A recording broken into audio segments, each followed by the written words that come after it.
Welcome back aboard Blurred Force One with your boys Mo and Lottie. And this is the Supercast. The Supercast where we talk about all things superhero in our pop culture media, and that's video games, movies, TV shows. We talk about the news, do some speculation, all that good nerdy stuff. And before we get into this podcast, do us a favor, get down there, hit like on this video, or if you are watching this or listening to this on a podcasting platform, do us a favor, give us a 5-star review if that's what you feel like we deserve, or just whatever you think we've warranted. And this week we're kind of in an in between week, if you will. There's things are ramping up, but also the strikes are going on. Hey, but comic book things continue on. We got some good news to talk about. But before that, Lottie, my man, what's going on, man? What you been up to? What blurty things have you been doing? Oh man, I've recently regained the love for No Man's Sky. So, a couple of my friends, we all had a discussion when we were talking about. I'm pretty sure you heard about the game Starfield that's coming out. The Xbox I exclusive have. game. You can't get away from it if you're on nerd social media anywhere. Yeah, So they yeah. they're hyping the hell out of the game. So one of my friends who's a big Xbox fan, he kind of said this to me, and he made a point because I was like, I was like, I think I might buy Starfield, and he's like, I don't think so, and I was like, why not? And he says I have No Man's Sky, and I'm gonna just be honest, it took No Man's Sky 6 years to get to what it is, and these people are claiming that they're that in day one.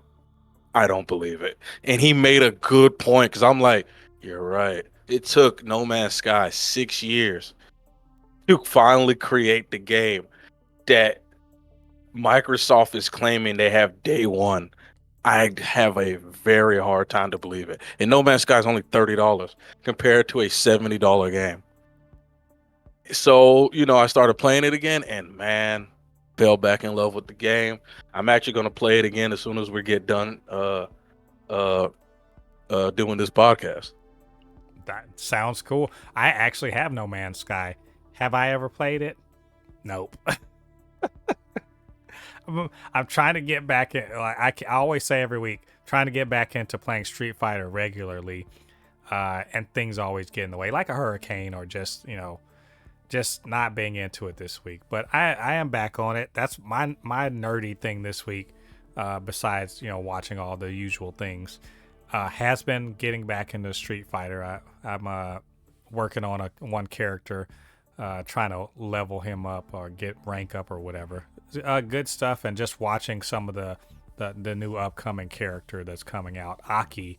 She looks ridiculous. So really excited for just fighting games in general right now. MK1's coming out soon, and they had a pretty cool little commercial with Dave Bautista in it. I'm like, I'm not really a Mortal Oh yeah. Kombat person, but it looks pretty cool.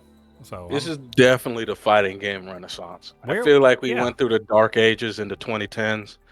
I feel like this is where fighting games are going to 2020s is where I think fighting games are going to make their resurgence. I mean, it's definitely right now. Street Fighter 6, Mortal Kombat 1's coming out soon. Um, I've seen there's a bunch of different like platform fighters that are trying to make a claim. This is really a time, like, if you really want to get out there and put in some work, you can go hard. And plus Street Fighter's got $1 million tournament coming up, $1 million cash prize coming up. People are making big bank, so definitely a time to get in there if you want to do that. So anyway, but this is the Supercast where we talk about superhero things, and we are going to get into that right now. We got 6 items that we're going to talk about for the news this week. We're going to talk about the passing of a voice acting legend that you probably have, if you've ever really listened to any DC animated stuff, you've probably heard her voice in a very iconic role. That's Arleen Sorkin. We're going to talk about her and her impact on nerd culture. got some rumors about the writers of Kang Dynasty and Secret Wars, what's going on over there at Marvel Studios. Also, a rumor about a show that a lot of people said was trash, but they're possibly working on a second season of it. Giancarlo Esposito dropped a little bit of a bomb about his potential future in the DC universe. We will mark the anniversary, the 3-year anniversary of Chadwick Boseman's passing, and then finally talk about the Marvel's teaser trailer that was released today. So, Lottie, we got some good stuff to talk about. You ready, man? Yeah, I'm ready. All right, let's get into it. So, Harley Quinn it's a show we're watching right now. It is definitely a super R-rated version of Harley Quinn, but that in order for that show to run, another show had to crawl and then walk, and then just really build up the character of Harley Quinn, and that is of course Batman the Animated Series, where the Harley Quinn character originated. That is not a comics original. That came from the mind of Paul Dini, Bruce Timm, for the animated series, and has since. I think it's fair to say, Lottie, agree, disagree. That's probably the biggest character glow up that's ever happened in the history of comic books. Is that a fair assessment? Yes. I mean, like, she went from being a sidekick character in an episode of the animated series back in the 90s to fronting a whole big old blockbuster movie and being besides Superman, Batman, and Wonder Woman, the most important DC Universe live action character. All because of a woman named, excuse me, all because of a woman named Arleen Sorkin, who was the original voice actor for Harley Quinn. And in fact, I looked up her IMDb. The Harley Quinn voice actor, Kaley Cuoco, is maybe the one right now, but every other iteration of Harley Quinn you've ever heard ever in animation was Arleen Sorkin. Hey, Mr. J. Basically, exactly. You could even argue that Margot Robbie very much is trying to be her 100%. So I'm saying all this to say that a titan of in the blurred or in the nerd space that really brought this character to life, that set the bar for what Harley Quinn is, has unfortunately passed away at the age of 67. After a long career in in entertainment. And Lottie, I know you grew up watching Batman the Animated Series and Justice League and all those DC animated things. And of course you played the various Batman games from which she was featured.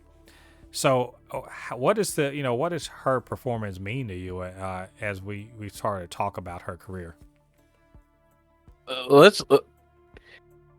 We'll say Harley Quinn now is what?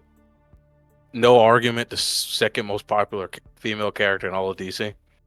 I'd say more popular than Wonder Woman. I will not disagree with that at all. She was so good at Harley Quinn. She made Harley Quinn canon. That you got to listen. You know how pissed off Miguel O'Hara is right now?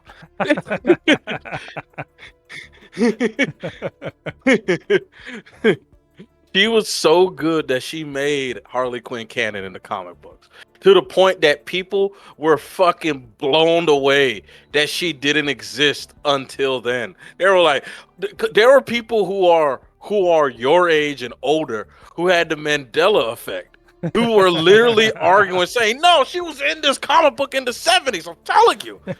That's how good she was.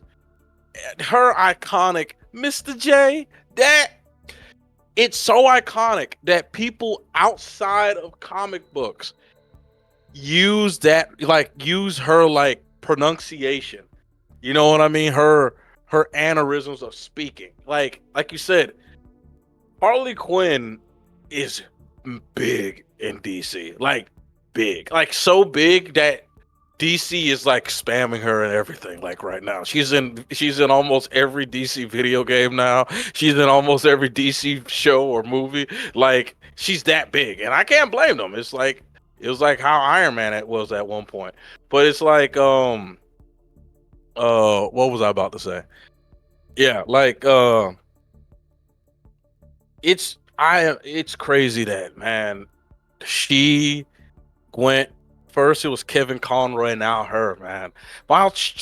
Man, my childhood is leaving me, man. It hurts. It hurts so much that my childhood is leaving me, and it makes you realize that, like you said, she died at 67. So when the show started, she was only like 37. She was a young woman. She was a relatively young woman when she started the show, and man, it's definitely one of those voice actors that it is. It's voice acting is a job that often goes unthanked or unrecognized, but she's one of those voice actors that has transcended even live action actors. You know what I mean? Like that's it. Her voice is so good, she made a character canon. So, Margot Robbie, you need to thank her for making you a millionaire. Yeah, it's. I mean, I think it goes without saying, she is the quintessential, you know, Harley Quinn. Every other Yeah, one is trying to be her or trying to not be too much like her. I think yeah, it's also fair to say Kaylee Cuoco's version of Harley is trying to honor that original without being a copy of her, and she does a good job. No taken away from that. But it doesn't beat that first time you see her flipping around and trading quips with Batman and everything like that. Just an iconic role and a great actor who brought that character to life, and we celebrate that. And unfortunately, passing away at the age of 67, far too soon, I think. I'm sure she had many more performances in her, but we're glad for the ones that we got. So Arleen Sorkin, like I said, passing away at the age of 67. Moving on to somewhat lighter, much more lighter news, or I guess rumors. We're going to talk about a couple of Marvel rumors. Lottie, I think it's fair to say some people weren't so happy with some recent Marvel things. Some recent Marvel outings that I happen to like. I like Quantumania. I like Thor: Love and Thunder, but they were divisive. Quantumania probably the least successful Marvel movie in a long time. And Love and Thunder made good money. It made over $700 million, but it didn't quite live up to the Ragnarok's level. The writers behind those two things were Jeff Loveness and Michael Waldron. And Michael Waldron, I will remind everyone, was a writer on I think I want to say WandaVision. So it's not like he just did trash. He did something good, but a lot of people didn't like those two movies I mentioned. Well, both of them were slated to write, respectively, the next two Avengers movies. Jeff Loveness was on Kang Dynasty. Michael Waldron was going to write Secret Wars. Well, there's a rumor going around, and this is not the first time I've heard this, that in light of what happened with those two movies, the previous movies that I mentioned, that part of the whole retooling, reshuffling, whatever the course correction that's going on at Marvel is the replacement of those two writers as writers of the next Avengers. So that's all I have. I have a rumor and some kind of talk about how people are dissatisfied, and we know that Bob Iger's like, they've got to get their shit together. So Lottie, do you think that this is legit? And do you agree like they should be replaced for these major Avengers movies? yes, and I these movies have to hit.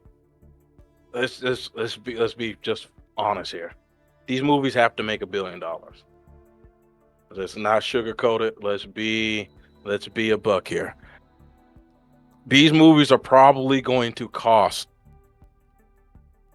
Kang Dynasty is probably going to cost upwards to maybe 300 million, and Secret Wars might cost even more.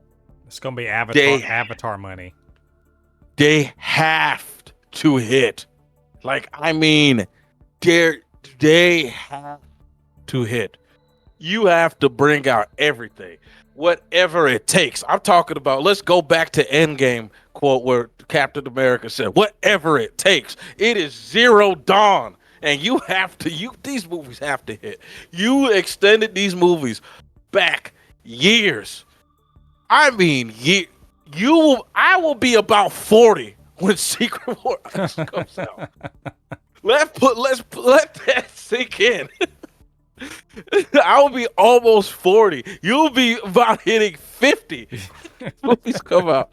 If these movies come out and are not the shit, my God, they are in trouble and they know it.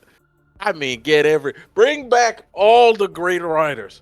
Fire all the writers that made problems. I'm not condoning anybody losing their job, but these have to hit. Like, they need this bad. Man, boy. No, Like, at first when you were telling me this about them firing them, I was like, that's not a good sign. Are these movies? Oh yeah, I forgot they pushed them back like 5 years each. So yeah. Yeah. Well, here's my thing. I literally just, last week was just talking about, oh, Phase 4 was actually really great. But I'm not look. I'm not gonna sit here and pretend like the two movies that they respectively wrote went gangbusters and was universally loved, and when they're top tier Marvel. I'm not gonna sit there and pretend like any of that's true.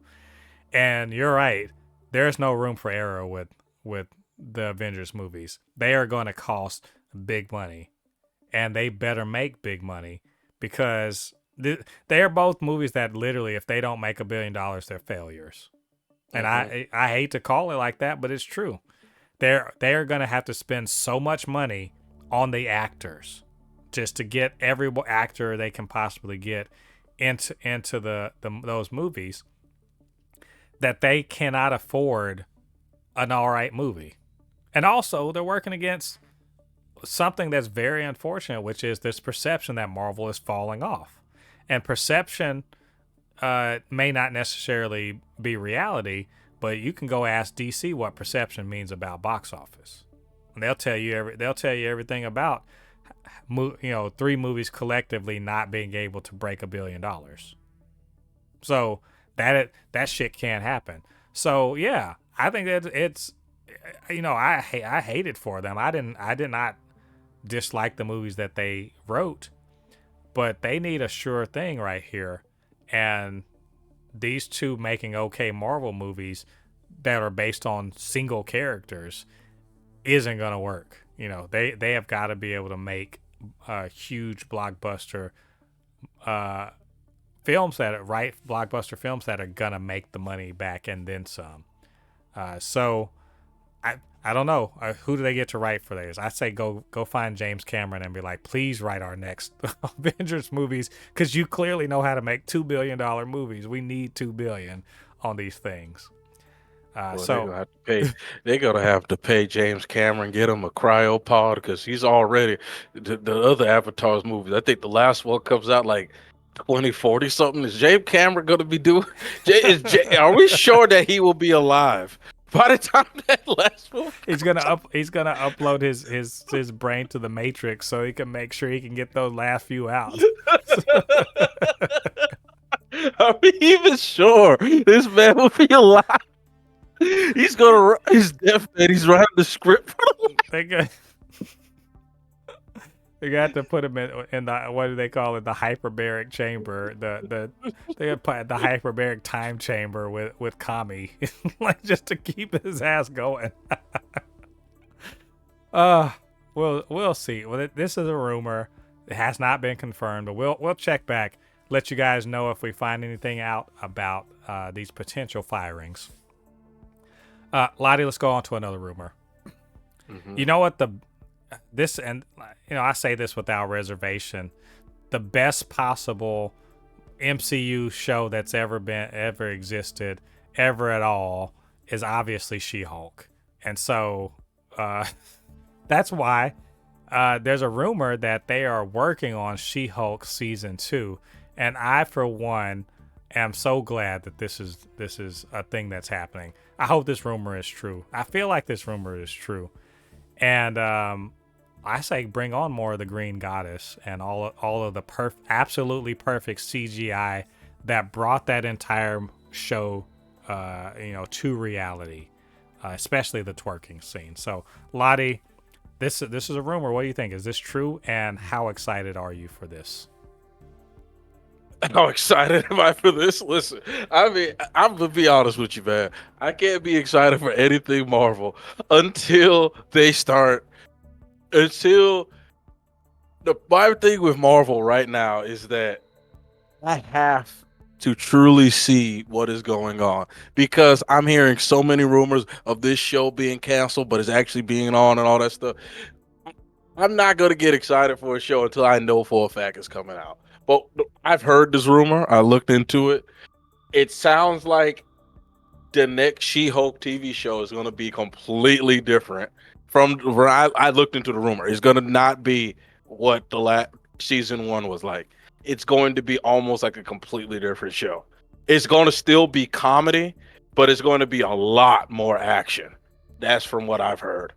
So, and it's going to be extremely integral to the MCU. So, I don't know how that will work, but we will see. My favorite episode of She-Hulk was the episode with Daredevil, which kicking ass in the courtroom by day and kicking bad guys at night. That is what I want to see.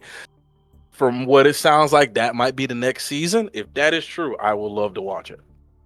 Yeah, I mean, I absolutely want. I'm one of those people. I really love the show. I thought it was great. It had a few episodes I was like, "What are you doing?" But I didn't dislike the episodes. I just was curious, what are they doing? And I wasn't hung up on the CGI or anything like that. I wasn't hung up on the incel baiting that they were doing, the troll baiting that they were doing. I thought all that was funny. And look, this is a show that needs it. I don't think it needs a second season, but it certainly deserves it, if for no other reason because it chose to do some shit differently than the MCU normally does. And I think there's plenty more to go. And also, we haven't seen Deadpool cross over with her yet.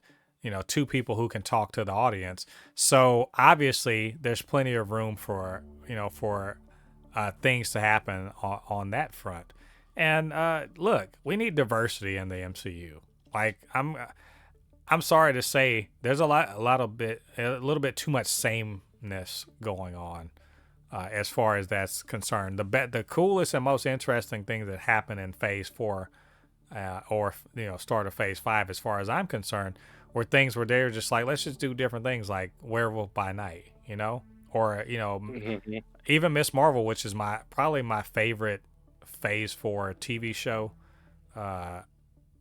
It was very much a Super Marvel-ish thing, but She-Hulk at the very least took the piss out of all of these things and was like, look, this trope is ridiculous. This shit is ridiculous. We're not doing the pew pew ending. We're not going to do that. We're going to do something different. And if they bring that energy to this, potential new season, first of all, I'm there for it anyway, but I'm extra there for, I will stand this show if they will continue that same sort of, I will call it what you Deadpool-ish taking down of kind of the silliness of the Marvel Cinematic Universe. I'm there for it. So I guess we'll see. We'll see if we get any more information about this. And we'll let you guys know, hopefully, when they confirm that we are getting a season 2. Speaking of more rumors, this isn't even a rumor. This is probably real stuff. Everyone's favorite bad guy, Giancarlo Esposito, who, if you want to see the greatness of him, just watch The Boys as he talks shit to as he talks shit to Homelander like no one else in the world can, right? Lottie, my man sitting up there can get torn apart like tissue paper by Homelander and what did he call him? Failed product? Bad product. Bad product. I just absolutely talking that shit because that's what Giancarlo Esposito brings to that role. He's also currently the voice of Lex Luthor in Harley Quinn season 4, right? You just took the words right out of my mouth. Yeah. He's also, he was in Mandalorian as Moff Gideon. I mean, the man shows up in all sorts of things, voice or himself. Hell, he was in Breaking Bad as Gus Fring, possibly one of the most terrifying fucking villains you've ever seen. But you know what? Apparently, he said at a comic convention recently that he has been talking with James Gunn about a potential role in the DC universe. So, Lottie, it's time for some nerd speculation. We got to do this. I totally believe that he said it from his own mouth that that's what's happening. James Gunn would be foolish, absolutely foolish, not to try to get Giancarlo Esposito into something, right? Lock him down before the MCU gets him. Because Kevin Feige's like, hey, we'll make it rain on you. Just come over here and do something. Be in the X-Men or something like that. And so James Gunn would be a fool not to get Giancarlo Esposito to come over and do something. So a lot of the question isn't if, it's who. Who should Giancarlo Esposito play in the DC universe? Go. Lex Luthor, point blank, period. I don't want to hear anything else. Lex Luthor. No, I don't give a fuck that he's black. Lex Luthor. Lex Luthor. This man was born to be Lex Luthor. The way, can you imagine? Just imagine that scene, but it's Superman. Imagine that scene with him and Homelander, but it's Superman. You can see Lex Luthor talking to Superman like that. Lex Luthor. I don't want to hear it. Nope. I don't want to hear any other character. Lex Luthor. That's it. Well, I'm gonna make you think harder. That's a pretty safe bet. He's literally already playing that in animation. I want you to think about a hero that he could play instead of a villain. A hero, a DC Universe hero that he could be. And let's be reminded, he doesn't just have to be a black character. Any character that you think Giancarlo Esposito. And let's also remember, he's not a spring chicken. He's an older guy. Dr. Fate. You know what? God damn it, Lottie. You just won the internet. There you go. I ain't got anything else to say. Dr. Fate. Yes, I know, Pierce Brosnan just played him magnificently in Black Adam. Fight me on that. He's probably quite possibly the best character in Black Adam. But Giancarlo Esposito as Dr. Fate would be dope. Because he's an older guy. Dr. Fate has that crazy ass mask, so you don't have to. It's easy to get a doppelganger or a stunt double to easily take over his thing without using too much craziness or camera angles because he has that crazy ass mask on. You know what I mean? Right. So it's really that because that's the first thing I'm like, he's an old guy. If he's going to play a hero, it has to be a hero that's face is completely covered. And the only hero that I can think of like that is Dr. Fate. Well, I will say that in The Mandalorian, he did a pretty good job physically as Moff Gideon. He had to have lightsaber fights and shit too, so it wasn't. Well, see, the thing about in the Star Wars universe, old people get off, so that makes sense. You know what I mean? Old people get off in Star Wars. I think I may have some just like these are just off the cuff. Like this would be cool if. What if he was Earth 2 Superman? Because Earth 2 Superman is the older Superman. Hmm. Earth. Hey, the Man of Steel from an older Earth. Or what if he were Zod?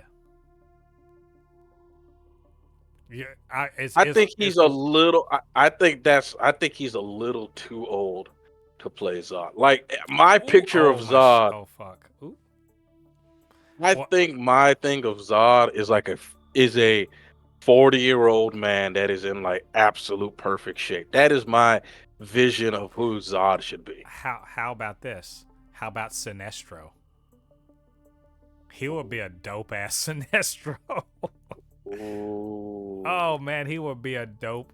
What if he were a Hal Jordan infected by Parallax? What if he were Parallax Hal Jordan? I know we're getting a Jon Stewart or whatever, and I think Hal Jordan's in that one. Or what if he were the Monitor? What if he were the Anti-Monitor? I could keep going. You know, What if he's dark? You know What what? if he's Dark Side? Get Dark the fuck side. out of here, my Dark. dude. Are you kidding? Yes, there we go. Fuck Lex Luthor. He needs to be dark. Man, that is Dark Side. Can you imagine him saying Kal-El? I can just see it. Oh my God. Just his CGI face being so unimpressed of Superman's flexes. It's just Oh man, I like the idea of him being the Monitor. Here's a like far out left field thing, and it's probably influenced by the fact that I just saw this character in my adventure with Superman, Mr. Mix Pizzletick. What? Mr. Mix Pizzle Stick. Wow, Mix Pizzle Stick is actually a very, very, very integral in Superman, especially the more out there Superman stories like Strange Visitor Superman, where Mr. Pizzle Stick was like told Superman like cursed Superman with immortality, so Superman could never die, and Superman just grew so powerful that like Superman basically became like this all powerful being, but he can't stop the universe from dying of the heat death. Right. Very sad story, but it's like Mr. Pizzle Stick is actually very integral in Superman's story, especially if you want to start taking Superman out there. Right. Well, I mean, and he could also be. Look, he could be Brainiac. I mean, he could be, one of the Guardians. That creates the Green Lantern. Even though I think that's talk about underusing someone of his caliber. Mm-hmm. I think that there's plenty of places he could go. Hell, I mean, someone said John Jones. I think that's a bit on the nose because Martian Manhunter is not important. I think if you get a Giancarlo Esposito and you're not using him to its fullest, what are you doing? John Jones could be any race. If anybody ever tells me, "Why is John Jones Asian?" If you don't shut the fuck up, like the dude literally he can shapeshift. What's the problem here? I don't get this. But I mean, there's lots of places they could. I'm sure there's many characters that we are just like forgetting about or we're missing. I'm sure. So I don't want to box him in, but I mean, someone said Perry White, and I was like, why the fuck would you put him as Perry White? Y'all got Giancarlo Esposito, and you're gonna waste him on a side character? Like, stop that. If he's not the main villain, he needs to be a major hero.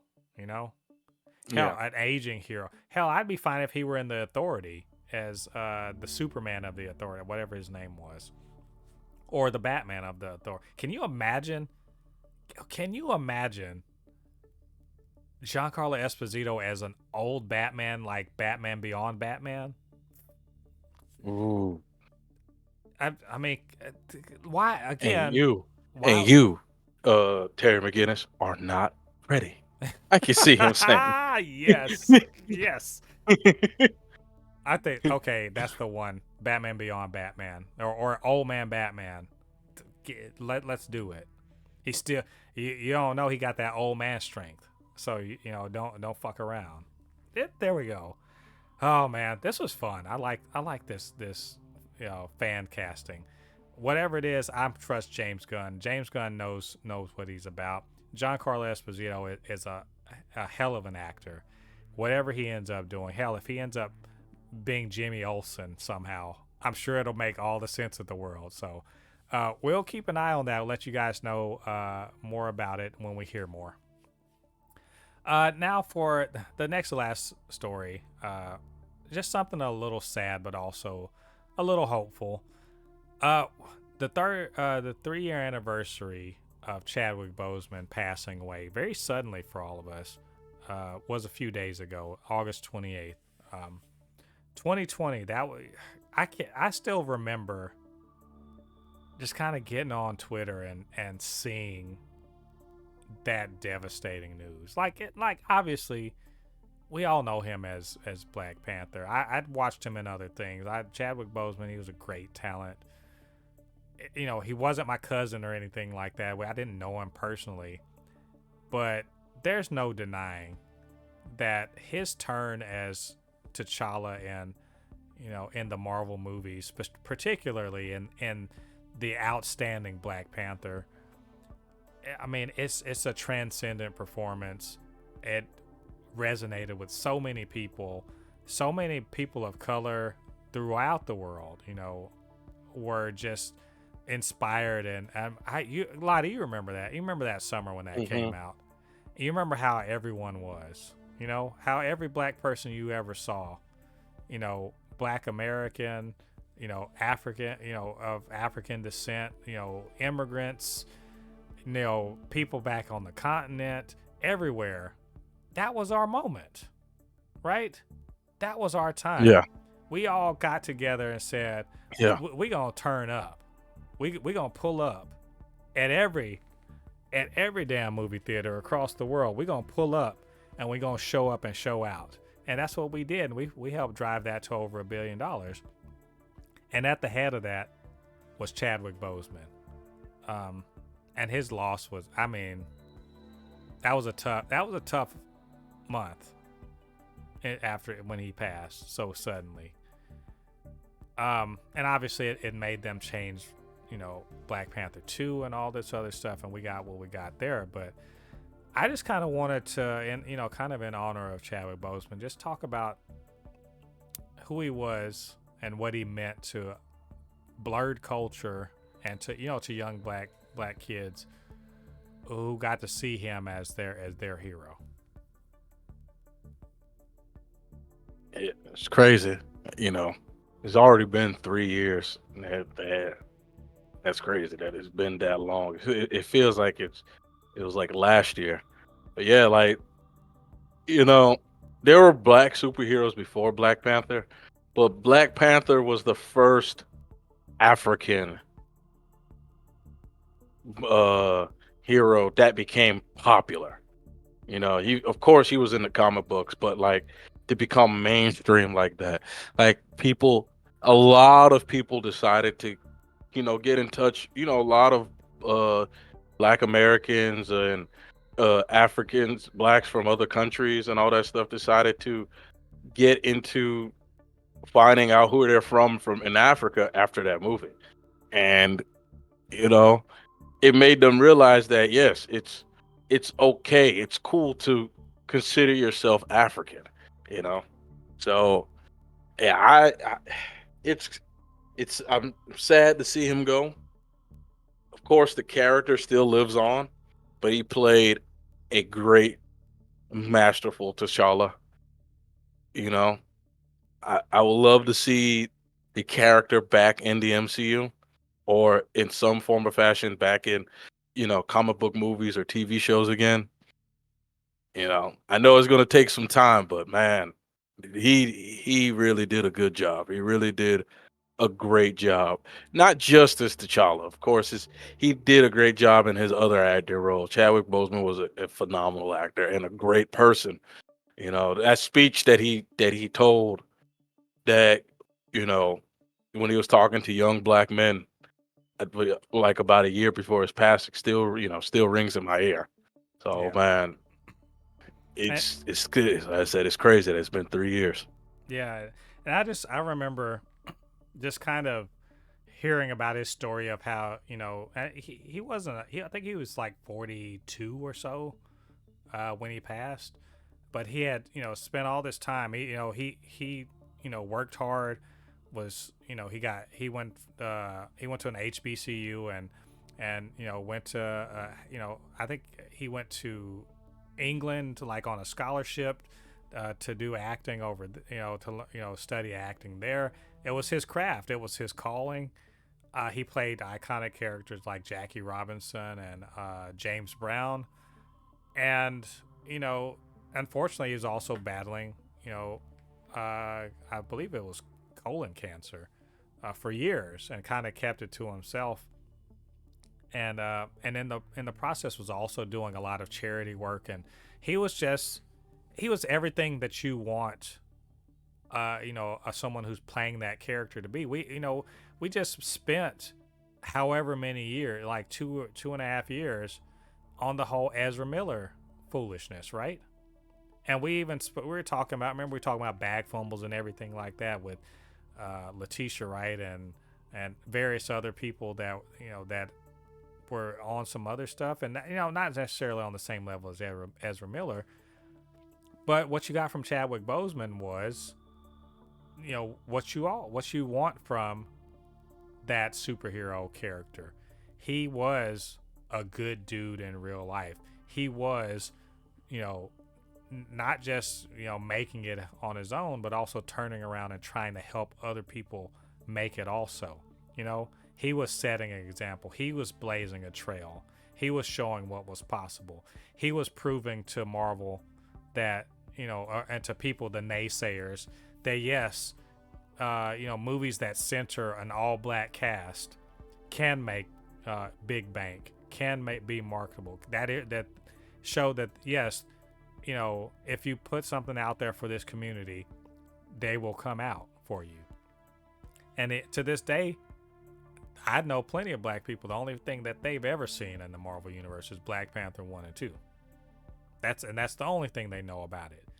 And it's because Chadwick Boseman, and let's not forget, the people on the movie itself. Ryan Coogler was the director, right? And obviously he's the captain of the ship. But if anyone could be called a co-captain, it would have been Chadwick Boseman. And anyone that worked on that movie, when they talk about him, would tell you he would definitely knew that he had to be the one that set the tone. And I've never heard a bad word said about the man.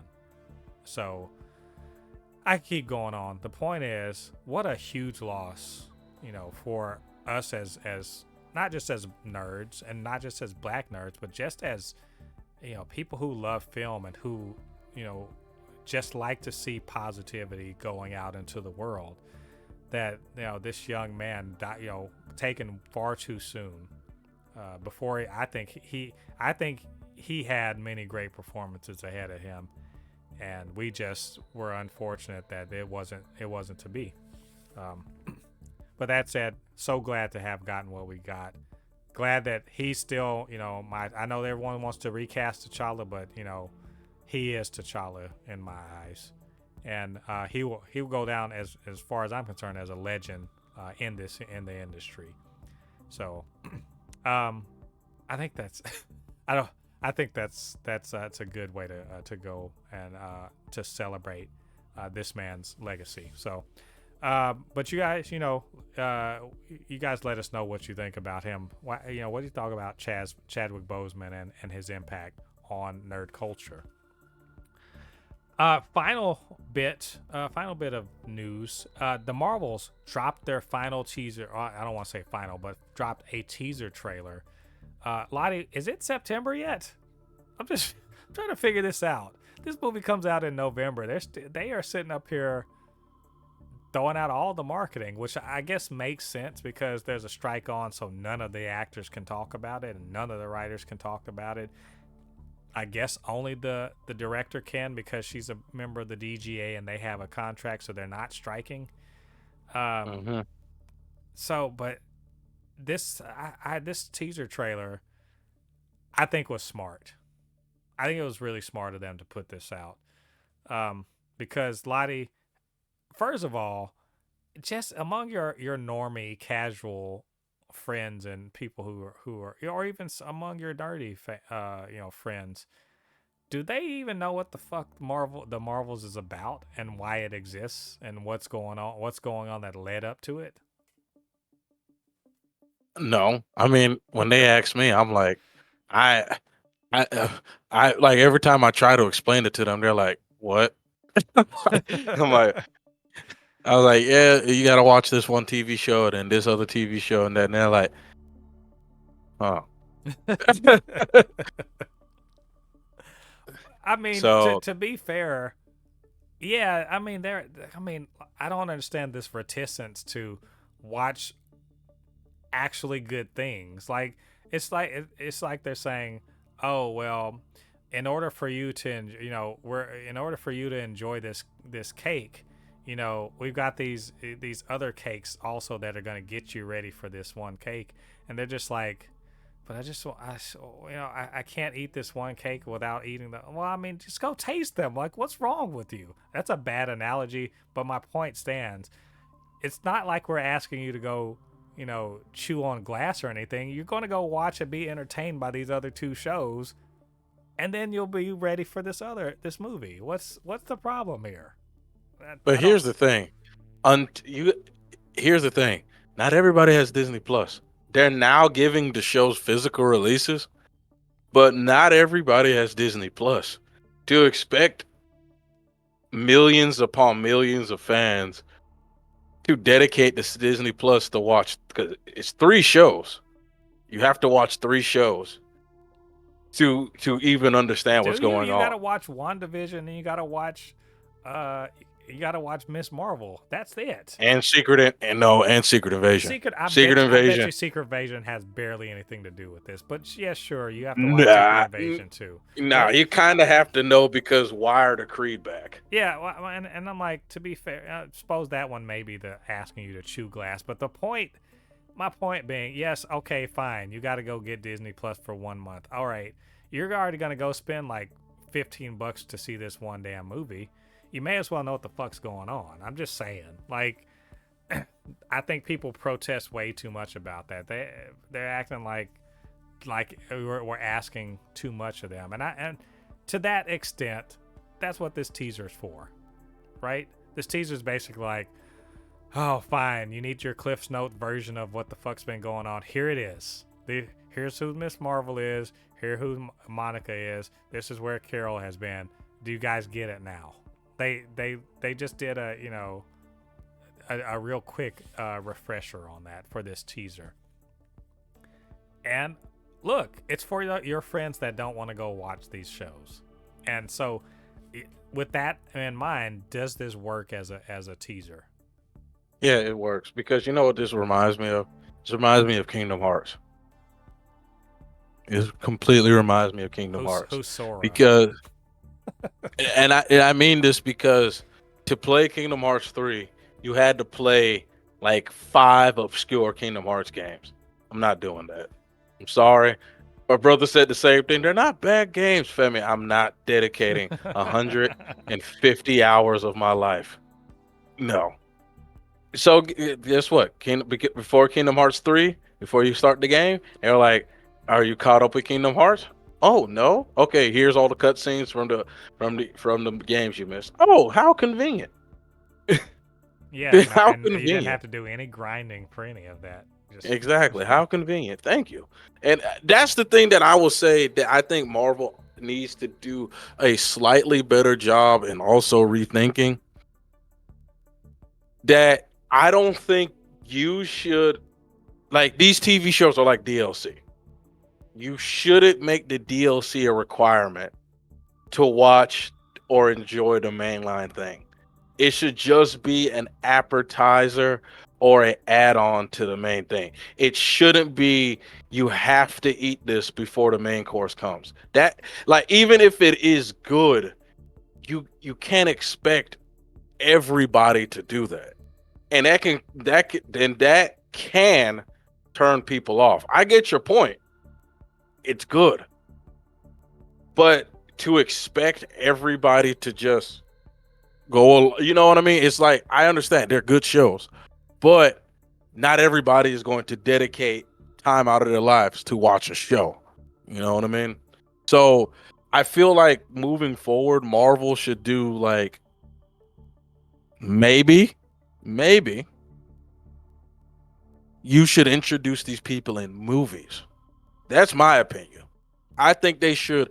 If you should give them TV shows, but before the movie comes out, like Monica Rambeau should have shown up in a mainline Marvel movie before this movie showed up. Same thing with what's her name? Miss Marvel. So people are like, "Oh, okay, we know who these people are." You know what I mean? Right. At least sprinkle them in maybe 30 minutes or they're helping somebody. You know what I mean? Like that's like how they did in phase 1, 2, and 3. I understand you want to give them a TV show to expand upon them, but also don't expect that's the thing that I think Marvel has to understand. Don't expect your millions of fans to watch Disney Plus. Right. Just don't expect that. I think probably as a compromise, they just need to do like they do at the beginning of every damn episode of a show on Disney Plus. It's like previously on. Do it previously on in front of this movie, you know, and also word it and give it such a tone to be like the teacher that says, "Why the fuck didn't you do your homework?" Like just make sure it's like that just to reinforce like you were supposed to do this assignment, but I guess I'll give you the synopsis or something. It wouldn't take that long, honestly. You know how I know? Because this damn teaser trailer just did that in like, a minute and a half, 2 minutes. So they are probably going to have to keep doing this going forward because of the Disney Plus shows. They're not going to stop doing the Disney Plus shows. So they've got to at least be like, all right, this is a thing that exists. So here's what it is. And like I said, to that extent, hey, this is a good trailer. I didn't connect so much with it until the Miss Marvel came on the screen. Until she showed up and they were sort of explaining her, I was like, oh, this is gonna be dope. I know exactly why I want to go see this, and that's because Miss Marvel is the best thing about that whole thing, as far as I'm concerned. I love Carol Danvers and I love Monica Rambeau, but I just think that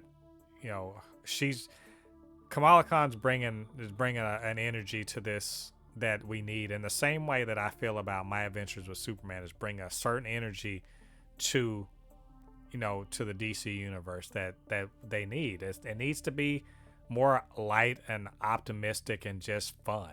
Damn it. So I think that's this whole thing between Carol and Monica feels too much like heavy drama, and I'm like, can we balance that out with some fun? So I liked it. I think it's going to work, and hopefully other people feel the same and get ready for the Marvels coming out in November. So anyway, Lottie, I think that's all of our news. I can't believe it.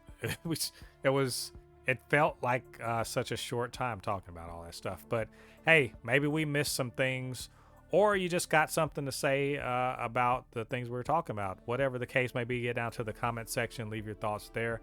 And of course, you can always hit us up, supernotfunnyshow@gmail.com or at supernotfunnys1 on Twitter. And while you're down there, hit us up.